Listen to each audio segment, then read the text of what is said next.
This is predicting every Eastern Conference team's record next season. And to make sense of all of this, I've broken things down into 3 key groups: the playoff teams, play-in teams, and the squads that will flat out miss the postseason entirely. And we're going to kick things off at the bottom. For me, sitting in that 15 through 11 seed range, I have the Indiana Pacers, Chicago Bulls, Wizards, Nets, and Charlotte Hornets. Now, even with how weak the East might be this year, I still don't see these 5 teams breaking into the postseason, which honestly does say a lot. For Washington and Brooklyn, this is very much by design. Both of these franchises are clearly leaning into the tank, trying to place as low as possible to get better draft picks. Indiana's situation is entirely different. For them, this feels like a gap year. Tyrese Halliburton's injury changed absolutely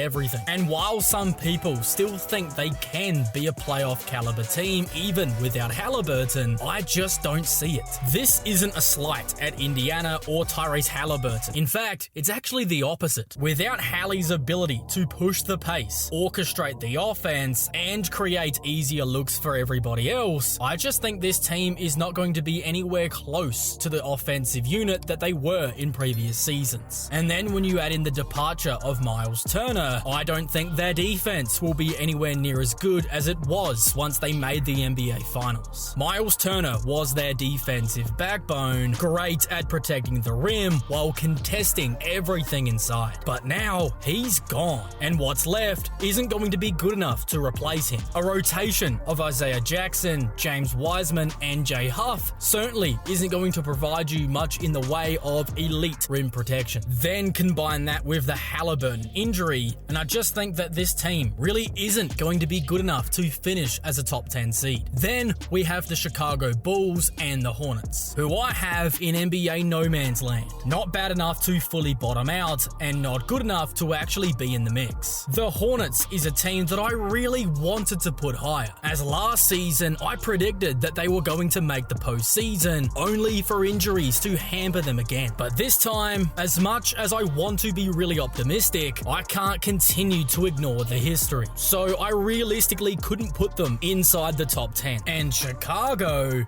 man, they've needed to blow this thing up for years now, but they just won't do it. They're absolutely stuck in the middle, and even though they were a top 10 seed last season, I feel like there are 2 teams who are going to knock them off this coming season, and maybe, hopefully, force Chicago into an actual rebuild. Alright, now, let's move on to the next group, the play-in tournament teams. And this is where I have 4 teams: the Boston Celtics, Toronto Raptors, Miami Heat, and Philadelphia 76ers. These are the teams that will hover around the postseason picture, but for different reasons, just won't have enough to lock in one of those top 6 seeds. Starting off at the 10 seed, I have the Boston Celtics. Now, I know this is going to sound shocking, because a lot of people think that Boston will still be a playoff team, but in the similar way I spoke about Indiana, not having Jason Tatum completely changes everything. People already recognize Tatum as a top 10 player, but I actually think he's still really underrated for what he actually brings to Boston's offense, especially when we look at ball handling and playmaking. He's the guy that gives them the stability. He's the one who controls their tempo.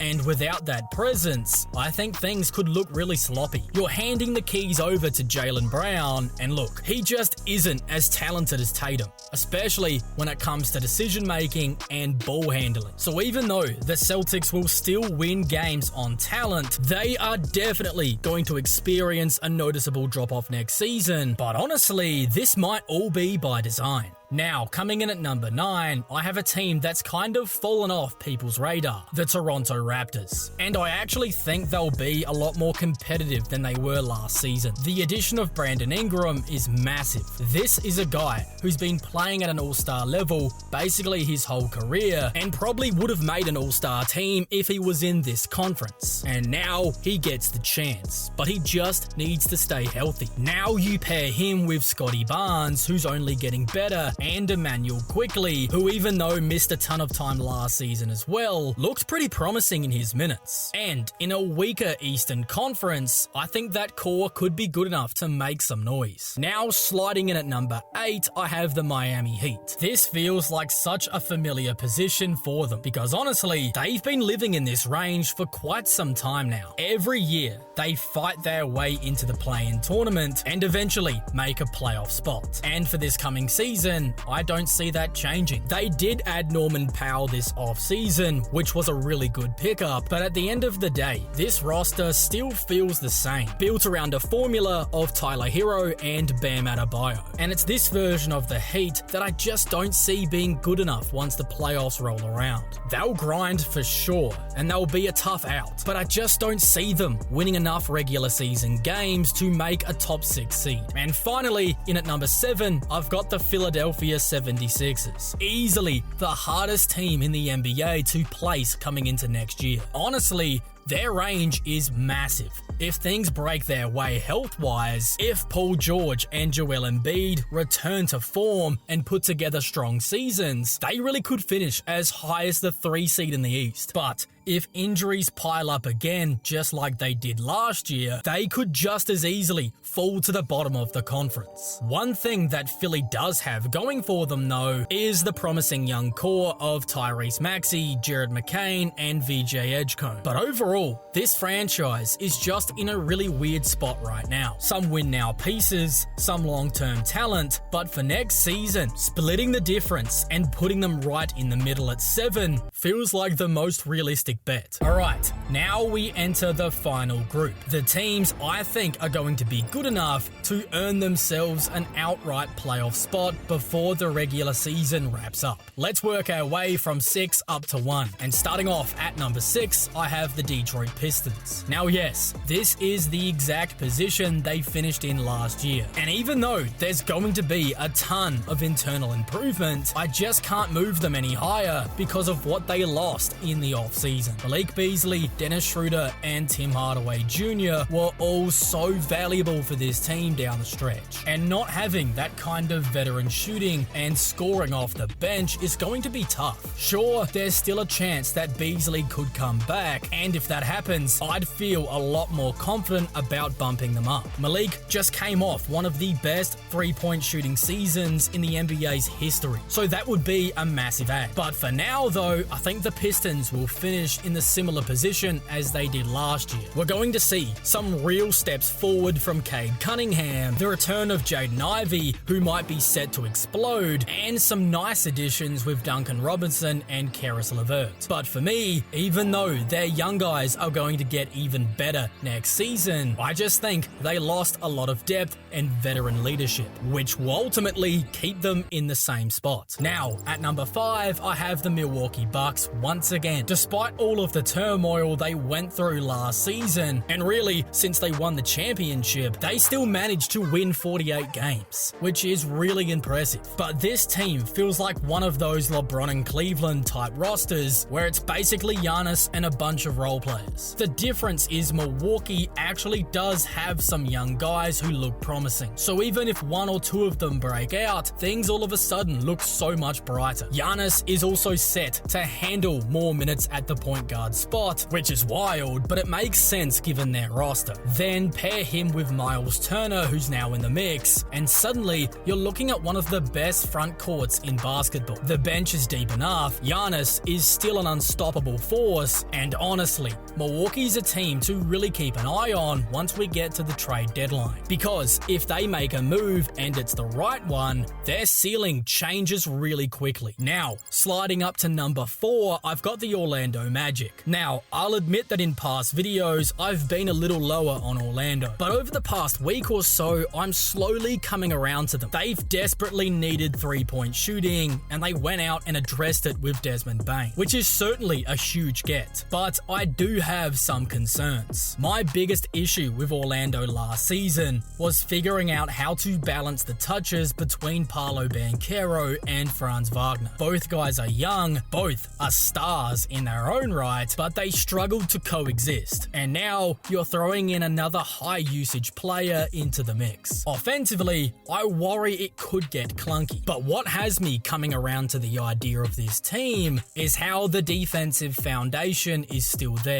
The young talent is undeniable, and Desmond Bane's three-point shooting certainly fills a major hole. And because of all of that, I think the Magic should be good enough to crack the top 4, but I don't see them moving up any higher because of that lack of three-point shooting. Now, as the 3 seed, I've got the Atlanta Hawks, and if they can stay healthy, I think this team could be really good next year. The big move here was bringing in Kristaps Porzingis, who gives Trae Young one of the best pick-and-roll or pick-and-pop partner he's ever had. KP isn't just a big man who can space the floor. He's a legitimate deep-range shooter who stretches defenses in ways that no other big man in the NBA can. Add in Dyson Daniels, who just won the Most Improved Player last year and was also a finalist for Defensive Player of the Year, and that's the perfect backcourt partner for Trae. The Hawks also added depth with Nickeil Alexander-Walker and Luke Kennard, who will give them reliable off-the-bench minutes, something they really didn't have last season. But the key is for Trae Young to rediscover his scoring form to go along with his elite playmaking. If all of this comes together while the team navigates the regular season and stays healthy, I believe they're going to be right at the top of the Eastern Conference. Now, coming in at the number 2 spot, I've got the New York Knicks. This team is just flat out better than they were last season. Some of that is going to be continuity, giving this core another year to build chemistry. But the roster moves that they made also address some of their weaknesses. Adding Gershon Yabusele and Jordan Clarkson strengthens what was a shaky bench unit. And personally,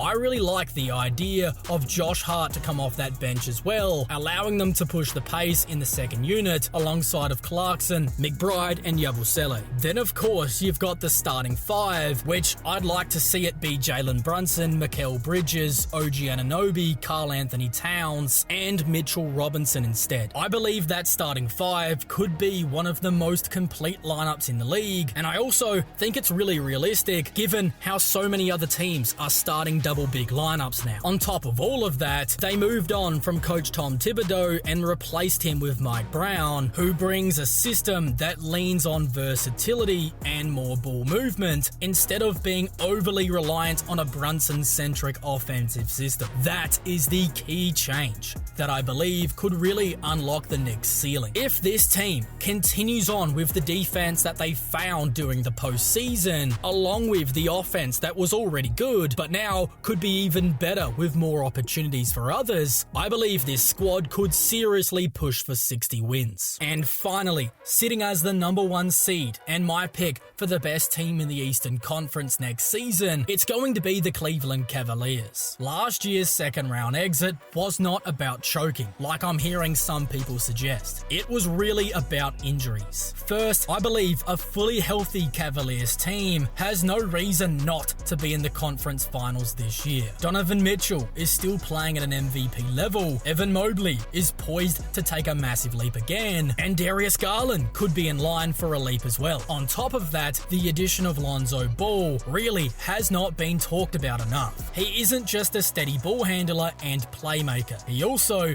brings a defensive presence in the backcourt that this team could really use. Offensively, Cleveland was already one of the league's best, and defensively, they hovered around the top 10. However, their defense just wasn't quite good enough down the stretch of the season and in the playoffs. So, coming into this year, I believe the goal should be to be top 5 on both sides of the floor, because that's the balance you truly need to contend for a championship, especially if you're going to beat whoever comes out of that Western Conference. And speaking of the West, I believe each team has a clear goal that they need to achieve next season, and if you want to learn more about that, you can watch this full breakdown video right now.